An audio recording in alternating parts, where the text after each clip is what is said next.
अस्सलाम वालेकुम। आज हम बात करेंगे माई री के 17 एपिसोड के बारे में। तो वीडियो शुरू करने से पहले हमारे चैनल को सब्सक्राइब कर लीजिए अगर अभी तक आपने नहीं किया, ताकि हमारी हर न्यू वीडियो आप तक पहुंच सके, और बेल के आइकन को भी क्लिक कर दीजिए।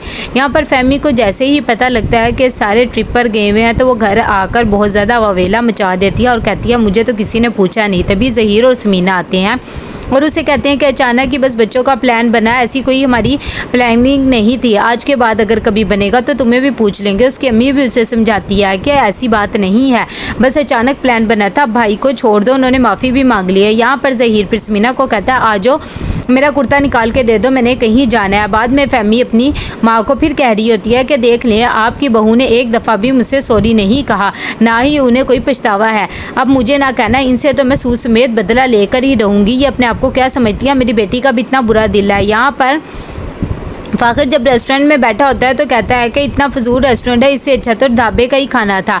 एनी भी यही कहती है कि हाँ, ढाबे वाला ही खाना अच्छा था, यहाँ का तो बिल्कुल भी अच्छा नहीं है। सब जाने की तैयारी कर रहे होते हैं, तभी साइका फराज को कहती है कि सामान वगैरह रखवाएं। भाई भी कह रहे हैं कि फ़ौरन घर आ जाओ, और इतना फजूल सा ये होटल है।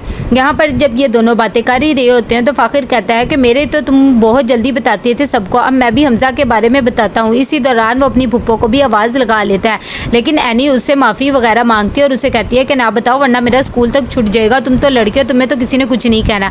यहाँ पर साइका जब उसकी बात सुनने आती है तो वो बात पलट देता है और कहता है कि मेरा दोस्त कितना ही अच्छा था। तब उसकी फुप्पो भी कहती है कि हाँ बहुत अच्छा था। यहाँ पर सब घर वाले पहुँच जाते हैं। तभी ज़हीर कहता है कि फ़ाखिर तुम ठीक तो होना, तो कहता है हाँ बस ठीक ही हूँ, आइंदा निकाह अम्मा हर वक्त साथ ही रखना होगा।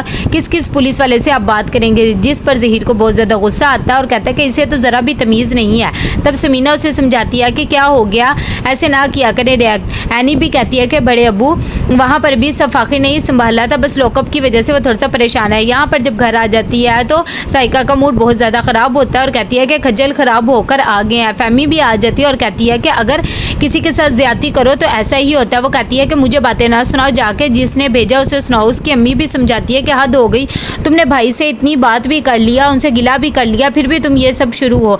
तब वो कहती है कि मैंने तो गिला किया ही नहीं है। यहाँ पर राहिला आलिया के घर आती है और उसे कहती है कि क्या तुम्हारी सास घर में मौजूद है, सोचा उनके लिए गिफ्ट वगैरह लेकर चली जाऊँ। जब आलिया उसे देखती है तो कहती है कि हाँ वो घर में है, लेकिन आयशा आपा भी आई है, मेरे ख्याल से आपको घर के अंदर नहीं जाना चाहिए। तभी राहिला कहती है अब तो मौका है, घर के अंदर आना ही चाहिए, कुछ बात करती हूँ। आलिया से बहुत समझाती है लेकिन वो अंदर आ जाती है। जैसे ही आयशा उसे देखती है तो वो अपना पारा खो बैठती है और कहती है कि तुम मेरी माँ के घर किस तरह आ गई, जल्दी से निकलो यहाँ से और ये अपने गिफ्ट्स वगैरह भी उठाओ। तब वो कह देती है कि तुम हमारी लड़ाई में ना पड़ो। कहती है कि तुम भी ऐसी हो और तुम्हारी बहन भी ऐसी है, पहले तुमने मेरा घर ख़राब किया, अब तुम्हारी बहन मेरे भाई का घर ख़राब करी है। वो बहुत ज़्यादा नाटक करती है और कहती है कि मैं तो माफ़ी मांगना चाहती हूँ, हमारे मसलों में इनको ना घसीटो। तब आयशा उसे कहती है कि अगर इतना ही तुम्हें माफ़ी क्या है तो जिस दिन तुम हबीब को छोड़ दोगी तब आके मुझसे बात करना और निकल जाओ यहाँ से।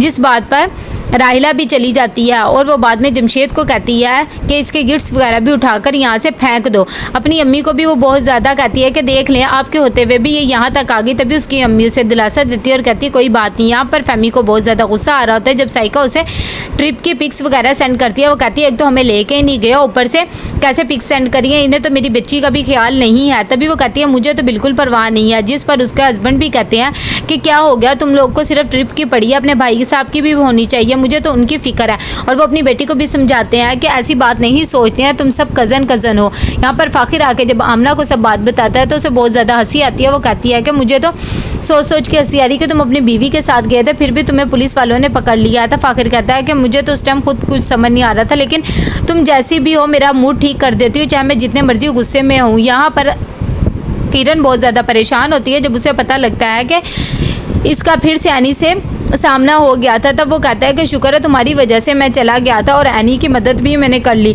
तब वो कहती है कि फुप्पो तुम्हें वापस बुला रही हैं, वो कह रही हैं कि यहाँ फजूल में तुम्हारा खर्चा ही हो रहा है। वो कहता है हाँ ये बात तो ठीक है, अब छुट्टियाँ हो गई हैं, मैं किसी की असाइनमेंट भी नहीं बना सकता, लेकिन फिर भी वो किरण को कहता है कि मेरी मदद करो, मैं वापस नहीं जाना चाहता। तो वो कहती है अच्छा ठीक है सोचूंगी। यहाँ पर फराज ज़हीर के सामने अपने नंबर बना रहा होता है और उसे कारोबार के सारे सिलसिले समझा रहा होता है और कहता है कि हम उनसे डायरेक्ट डील वगैरह करेंगे, हमें दूसरों की मदद लेने की ज़रूरत नहीं है, जिससे ज़हीर भी इंप्रेस हो जाता है।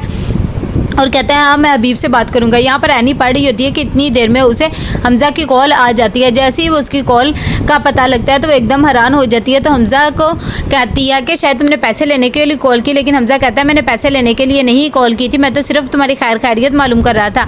तो वो कहती है कि हाँ मैं ठीक हूँ और मैं फ़ाखिर से कह दूंगी कि तुम्हारे पैसे दे दे। इतनी देर में फ़ाखिर आता है तो एनी कॉल रख देती है।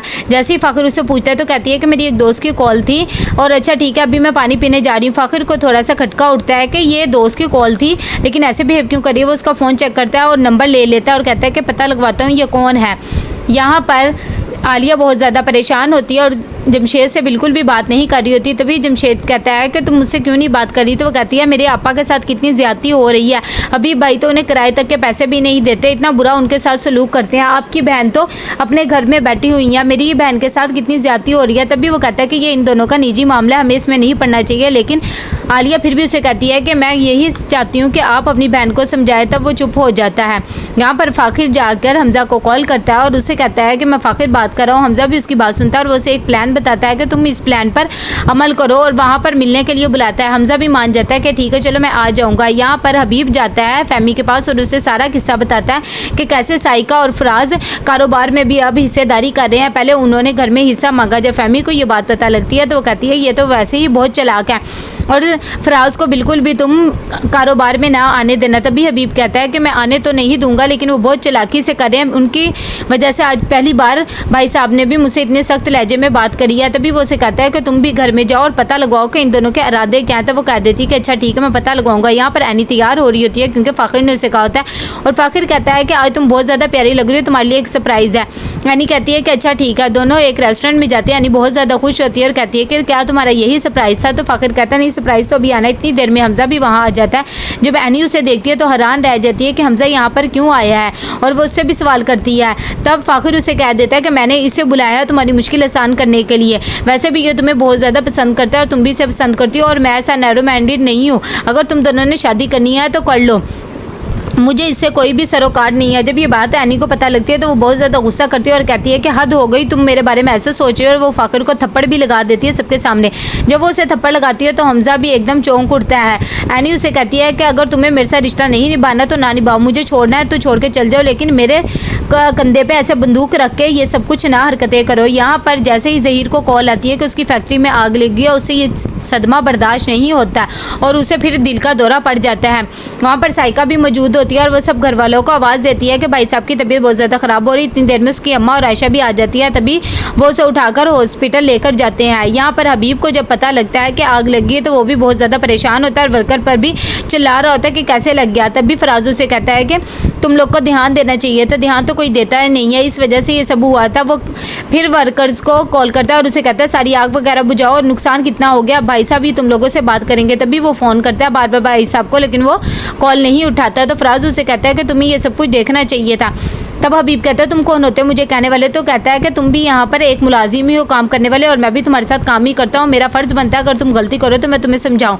लेकिन हबीब कहता है कि मैं यहाँ का मुलाजिम नहीं हूँ और आपका कोई फ़र्ज़ नहीं बनता कि आप मुझसे कोई भी सवाल जवाब करें। यहाँ पर जैसे ही फहमी को पता लगता है कि ज़हीर की तबीयत ख़राब हो गई, वो फ़ौरन आ जाती है। तो साइका कहती है आने की क्या ज़रूरत थी, अभी जब वो घर आ जाते तो आ जाती। फहमी कहती है मैं तुम्हारी तरह नहीं हूँ कि यहाँ पर आके पढ़ जाओ, मेरा घर अपना है। तभी वो कहती है देख ले अम्मा मुझे किस तरह ये ताने दे रही है और वैसे भी मैं यहाँ पर आके पड़ी नहीं हुई हूँ, इस घर में मेरा भी हिस्सा है। तो उसकी अम्मा कहती है कि हद हो गई है, भाई तुम्हारा हॉस्पिटल में बैठा हुआ है और कहाँ तुम दोनों बहनें लड़ रही हो हिस्सों पे। तब वो दोनों चुप हो जाती है। यहाँ पर एनी को बहुत ज़्यादा गुस्सा आता है और वो रेस्टोरेंट से आ जाती है। तभी फ़ाखिर उसके पीछे आता है और कहता है कि हद हो गई, तुम क्या कर रही हो, मैं जब भी तुम्हारी मदद करने लगता हूँ तो मुझे गलत साबित कर देते हो। अभी वो बातें कर ही रहते हैं कि इतनी देर में स्मीना की कॉल आती है। फ़ाखिर जब कॉल अटेंड करता है तो उसे बताती है कि तुम्हारे अब्बू की तबीयत ख़राब है, हॉस्पिटल है। जब एनी को ये बात पता लगती है तो वो कहती है कि चलो आओ बड़े अब्बू को देखने चलते हैं। लेकिन फ़ाखिर कहता है इनका तो रोज़ का काम है, उन्होंने कौन सा मर जाना है। एनी कहती तुम तो बहुत ज़्यादा खुदगर्ज हो। यहाँ पर अम्मा जी बहुत ज़्यादा परेशान बैठी हुई होती हैं कि क्या हो गया मेरे बेटे को। तभी साइका उसे तसल्ली दे रही होती है। उसकी अम्मी कहती है कि अगर इसे कुछ हो गया तो सारा घर बिखर जाएगा, सब कुछ उसने संभाल के रखा हुआ है। तो कैसे लगा आपको ये एपिसोड, लाइक कमेंट शेयर करके लाजमी बताइएगा। अल्लाह हाफिज़।